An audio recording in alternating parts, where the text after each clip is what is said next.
আওয়ামী লীগের সংশোধিত একটি পক্ষের রাজনৈতিক পুনর্বাসনে রাজি হতে সেনানিবাস থেকে চাপ পাওয়ার বিষয়ে জাতীয় নাগরিক পার্টির মুখ্য সংগঠক হাসনাত আবদুল্লাহ যে দাবি করেছেন তার প্রতিক্রিয়া জানিয়েছে সেনাবাহিনীর সদর দপ্তর।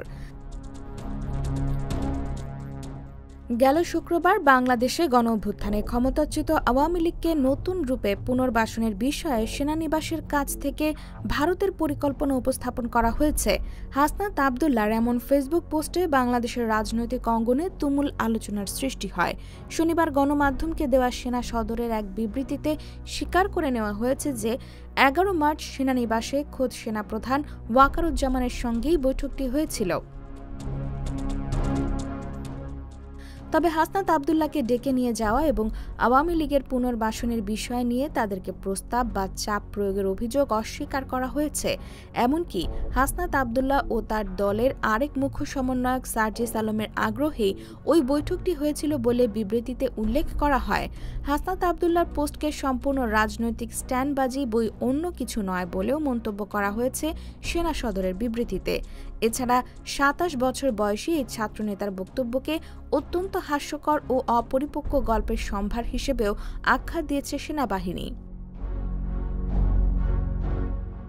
বিবৃতিতে আওয়ামী লীগ প্রসঙ্গে আলোচনা হওয়ার বিষয়টি সেনা সদরের বক্তব্যে অস্বীকার করা হয়নি, বরং বিবৃতিতে সেনাপ্রধানের বক্তব্যের উদ্ধৃতি দিয়ে বলা হয়, আওয়ামী লীগের যেসব নেতারা ফৌজদারি মামলায় জড়িত নয় ও ক্লিন ইমেজের অধিকারী তাদের সমন্বয়ে নতুন আওয়ামী লীগ আসন্ন জাতীয় সংসদ নির্বাচনে অংশগ্রহণ করলে নির্বাচন প্রতিদ্বন্দ্বিতামূলক, ফলপ্রসূ ও আন্তর্জাতিক মহলে অধিকতর গ্রহণযোগ্যতা পাবে।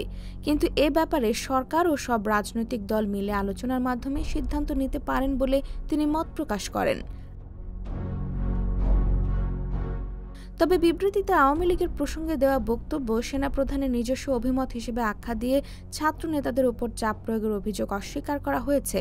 বিবৃতিতে বলা হয়, প্রকৃতপক্ষে বিষয়টি কোনো ক্রমেই তাদেরকে ডেকে নিয়ে যাওয়া এবং আওয়ামী লীগের পুনর্বাসনের বিষয় নিয়ে তাদেরকে প্রস্তাব বা চাপ প্রয়োগ করার ঘটনা নয়।